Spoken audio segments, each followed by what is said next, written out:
The thing I want to talk about today is journalism is at a critical inflection point. It needs to change, it needs to evolve, it needs to become more relevant and useful for the audience. This is the truth of the matter. Stories matter, they're important, they're the way to present and connect with an audience. Once upon a time, journalism was very different. This is the way it looked in the late 20th century. Information, everything was based on scarcity, the idea that there were few choices, few options for the audience, and they had to be content with whatever was provided. Obviously, one of the things that was really striking for me in thinking about this presentation was the idea that text was king, and there was very little room for visual journalism to exist and be useful to the audience. Unfortunately, the people that ran the organizations at the time believed that visual journalism could only be used to illustrate writers' concepts that were basically being produced as text stories.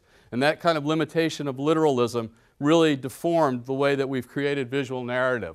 Then along came the revolution in that critical inflection point of the late 80s, and these are the changes that really occurred that have transformed the media landscape completely. Today, these are the things that are really the relevant situations, and what's interesting is that once upon a time information was scarce. Now it's audience time that is scarce, and media companies need to adapt and adopt a way of insinuating the media into the fabric of people's lives at a time when it's maximally convenient for the audience. So what should happen next?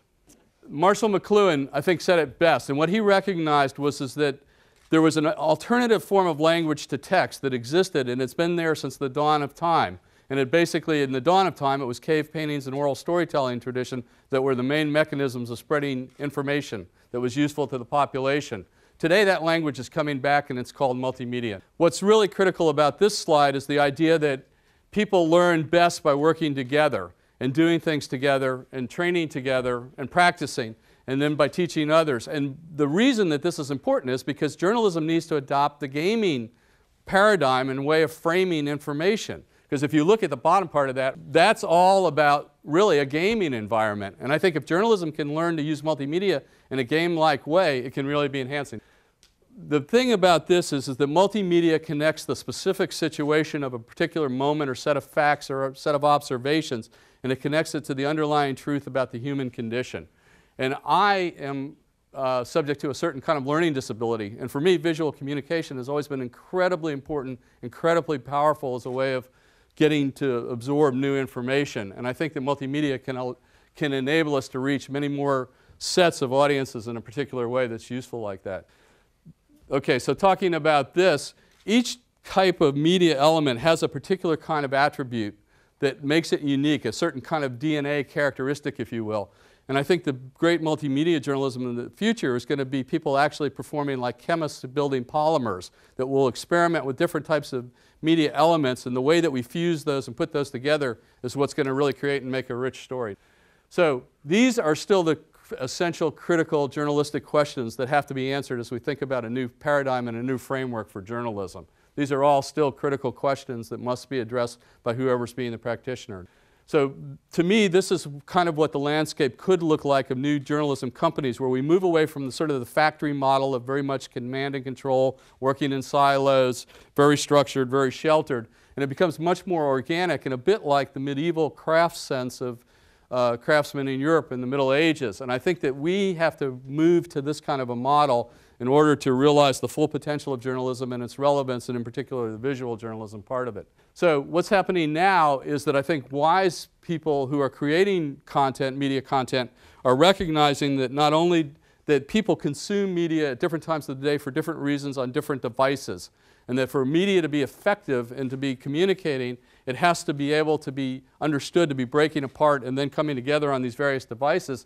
And again, each of the devices themselves carry certain properties that enable a certain kind of communication to go forward. So I might do a video that would be aimed at being produced on a website, but it might have very different characteristics if I tried to deliver it to, say, a platform like this iPhone. And we need to think about those things and engage those.